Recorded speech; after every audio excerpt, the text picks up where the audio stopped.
Hi, everyone. I'm Todd Rosenbluth, head of ETF and mutual fund research at CFRA, and I'm joined by my colleague, Aniket Ullal, who heads up our ETF data operations. Thanks for joining me, Aniket. Thanks, Todd. Looking forward to our discussion. Well, I am too, because it's been a record year for ETFs. We've blown away the 2020 number of inflows. We've actually seen an impressive number of launches. We've seen a number of key trends. So let's dive into it. $800 billion of net new money has gone in to ETFs. That's more than almost double what we've seen versus 2020 when we saw just over $500 billion. What do you think are the key drivers this year in 2021 and that sets us up for 2022?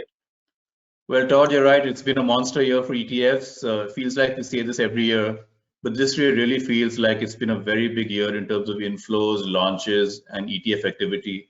To your question about what's driving it, it's really a multitude of factors.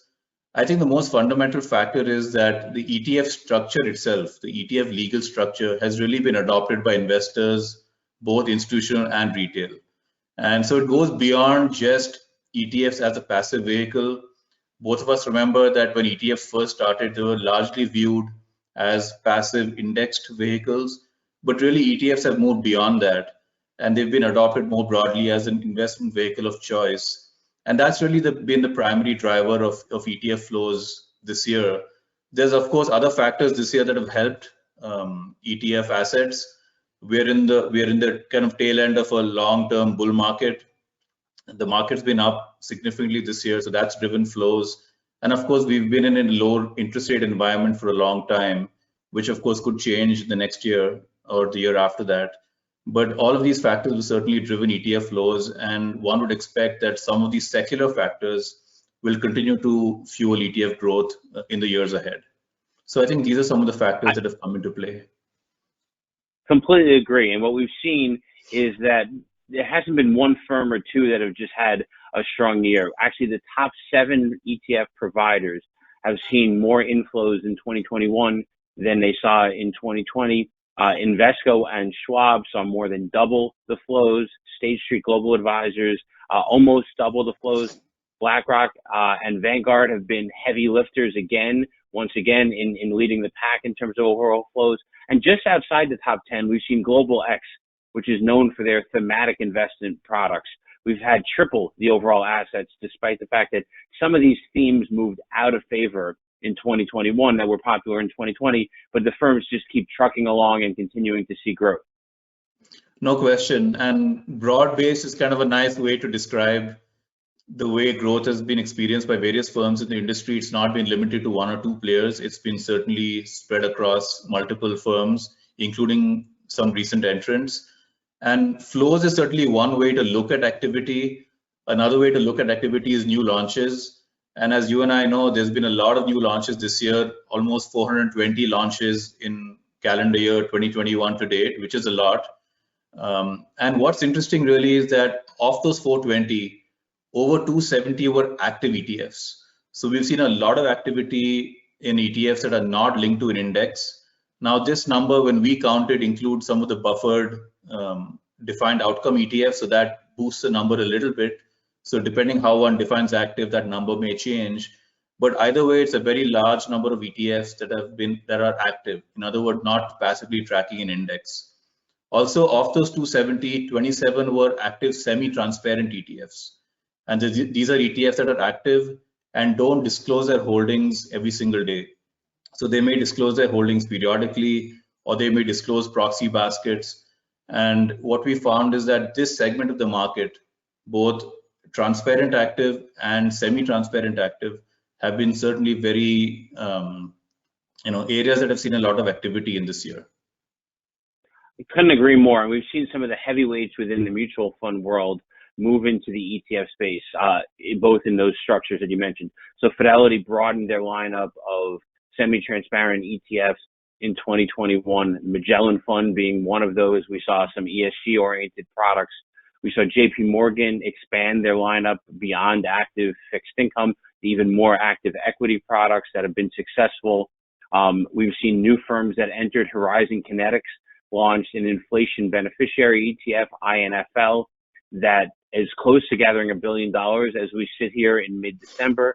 which has been impressive. And then perhaps the biggest story in the ETF year is the first Bitcoin related ETF, BITO, which is a actively managed ETF from ProShares, in that it can roll across the various futures to be able to choose one contract over another one. And this is the first Bitcoin related ETF we've seen in 8 years of efforts. The SEC continued to reject products. They launched the first of now 3 of these actively managed futures-based products. And that's a major story. And then I guess one last one, if I can, we've seen conversions. Dimensional funds, among others, have converted existing mutual funds with significant amount of assets into the ETF world. The ETF space is where asset managers want to be playing in, and dimensional funds, JP Morgan again, Guinness Atkinson, these are some of the firms that are committing to the ETF space with mutual fund assets. Those are all very important trends. Certainly the mutual fund conversions to ETFs is going to be a big story we would expect even into the next year.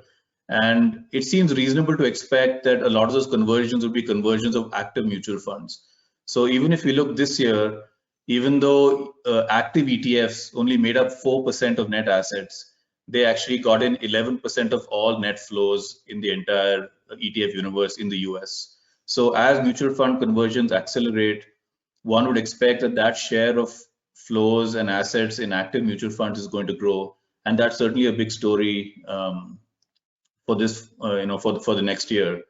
Of course, one of the most visible participants in the active ETF space is ARK Investments.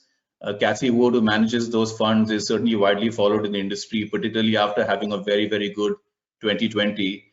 2021 was not as good a year for ARK. Their flagship ETF ARKK was actually down 20% year to date relative to 153% gain in 2020. So certainly in terms of performance, ARK has faced a challenging year, and that's kind of been the flagship ETF in the active equity ETF space. So it has been a challenging year for them. Certainly it doesn't seem to have hurt inflows though, because they've still had 4.8 billion of inflows in this year. So that's going to be an interesting one to watch, Todd, next year to see how some of these active ETFs perform. And that could determine how flows look in this space.